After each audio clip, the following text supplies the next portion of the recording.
If you're more of someone who's hunting features over innate satisfaction, then yeah, maybe the CR-V is not going to be for you.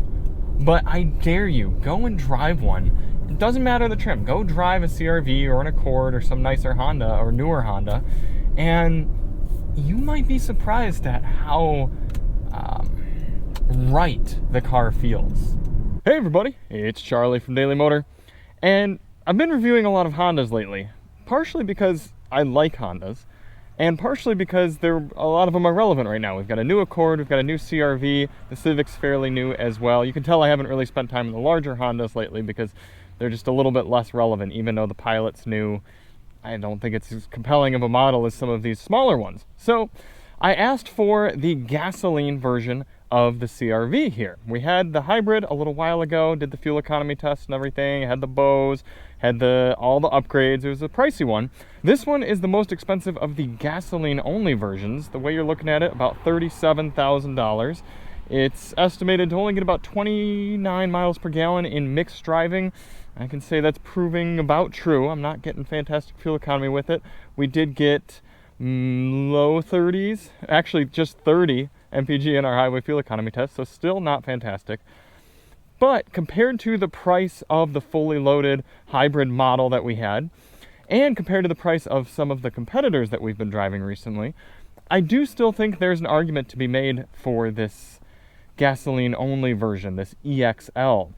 However, I don't know how many people are going to be buying this EXL trim, because the CR-V has more trim options than something like the Accord, for example. The Accord, at least for 2023, they might have added some for 24, but you've got LX, EX, Sport, and Touring. That sounds about right.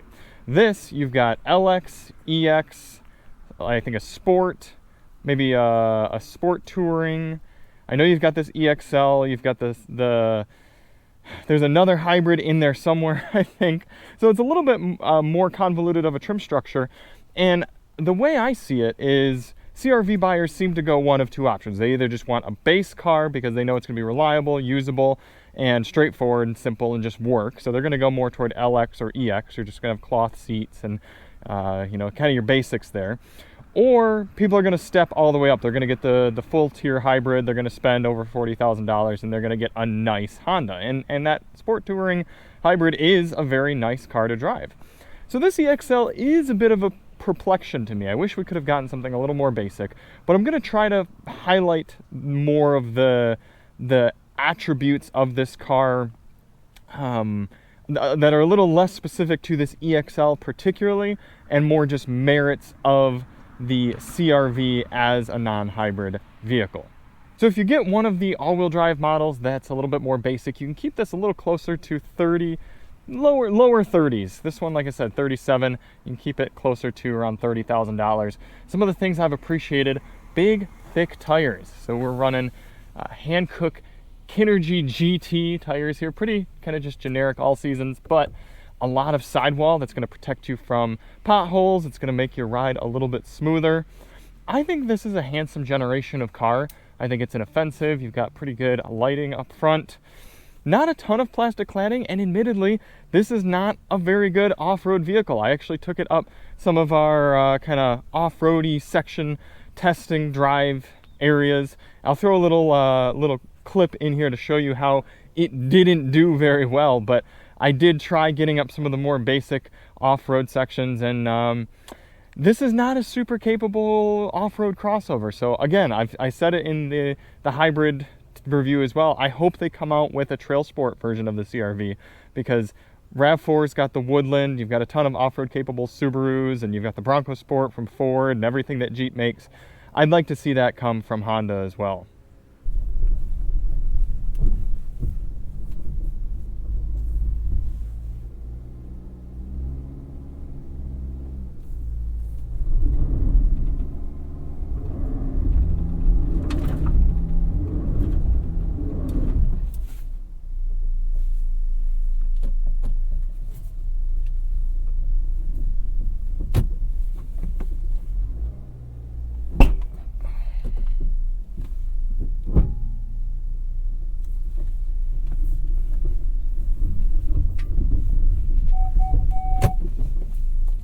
But a lot of the things I appreciate about the CR-V have to do with off the spec sheet attributes. So we're going to focus on those a little bit for the rest of the review. Some of these things, yeah, you can read about on a list of features, but you really have to experience them to sort of get their merits and understand how it would be beneficial in the real world. So coming into the back here, this EXL model's got a power lift tailgate. And one thing I've always really appreciated about these CR-Vs every time I drive them, look how low and flat this load surface is. So if you've got something like a stroller or heavy bags of dog food or anything large you're getting out of here, it's very easy to slide it in and out. And I mean, we're talking just above my knee at 5'10", low thigh, very easy to lift things out of the ground and get them into here. So I really appreciate that. You do have a compact spare tire. Not a lot of brands giving you spare tires these days, so good to have that.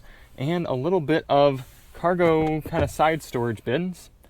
And we talked about in the hybrid model review that we had, no way to fold down the seats from back here. So I would like to see some releases to make it even easier to fold, but at least with this car being so low, me at 5'10", I can just barely reach forward here and fold the seats.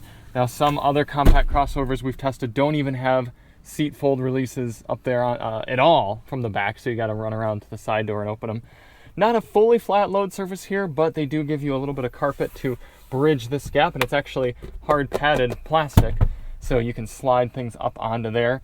And I don't know, we haven't done this in a while, but let's do the Daily Motor laydown test. Me at 5'10", could I sleep in the back of my CR-V?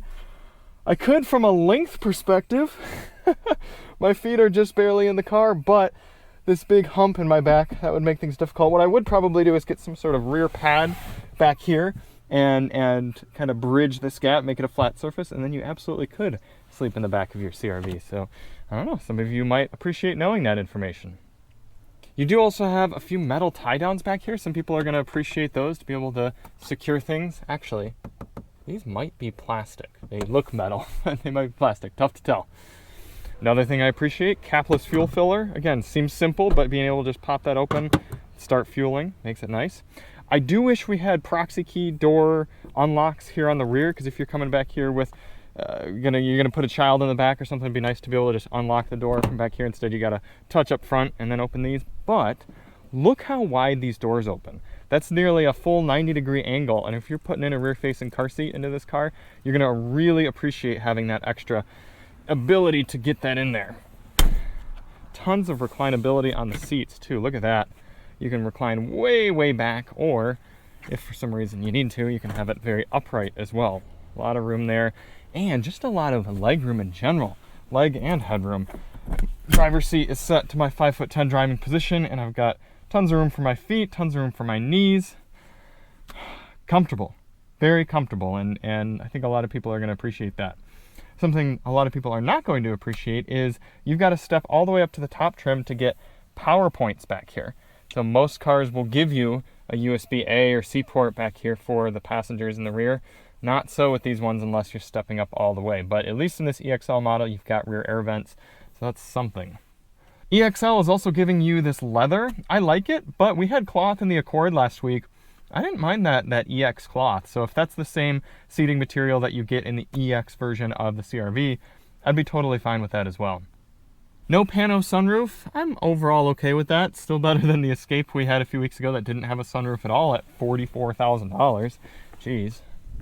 Not a ton of surprises coming into the front. The interior is handsome. You've got some stylistic bits. You've got this two-tone going on. Power adjustable seats for both the driver and front passenger with lumbar adjustment here for the driver. I do appreciate having a leather-wrapped steering wheel in this CR-V. The Accord we had last week had a rubber wheel, and I don't understand that. I don't understand how Honda's marketing $30,000 vehicles here in the US with a rubber steering wheel, but this leather feels really nice. In fact, this press car's got some age on it. This is about 8,000 miles, and that's a lot of miles for a car that changes hands so frequently. And you can kind of start to see the leather has started to wear in, but it feels nice. It feels like quality leather. I appreciate that. It's a simple but straightforward cabin up here. You've got a wireless device charger. It doesn't hug your phone super well, but as long as you're not driving too crazy, it is functional. Some fairly small cup holders, but a large center console area. And I've mentioned this a few times recently, we actually have a little tray. It's something you're seeing less and less from manufacturers, is spending the money to give you a little cargo separator tray. Glove box does not have a light in it. Something subtle I noticed in the night drive a few nights ago. You do have a good amount of storage in the door though, so I've appreciated throwing things like my wallet or water bottle into there. Firing it up.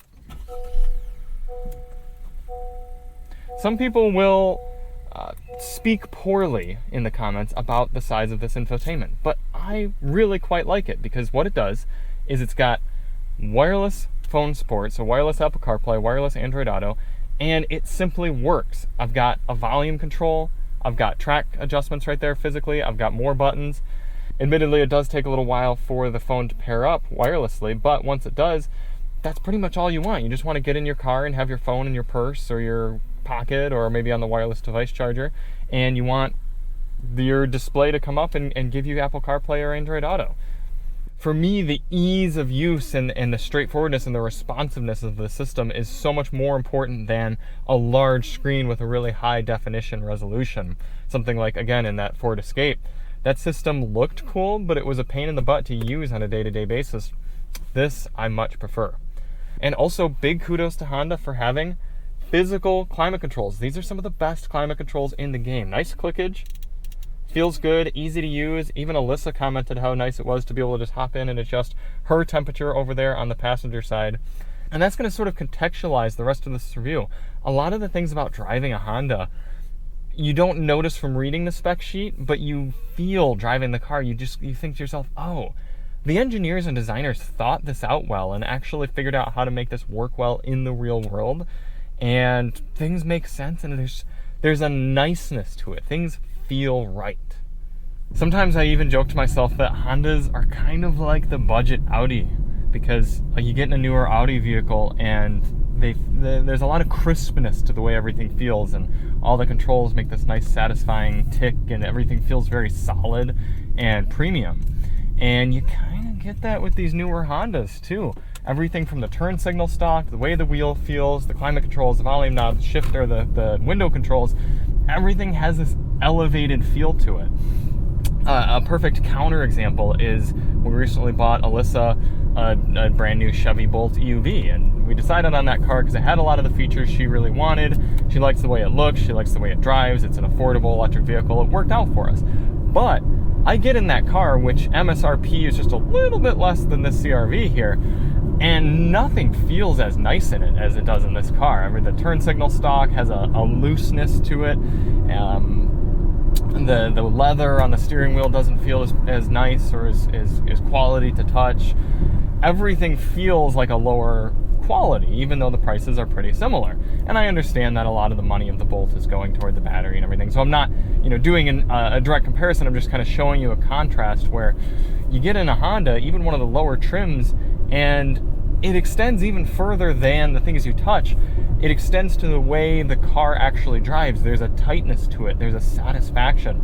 Alyssa spent time driving an Accord we had a little while back when we were in Michigan, and she loved driving that car. There's an intangible desirability and satisfaction to the way Hondas drive. And I've noticed that all the way back. It's not even just these new generation Hondas, but you get into something from 2011 and even though it's often priced similarly to cars in its class, just feels a little bit better.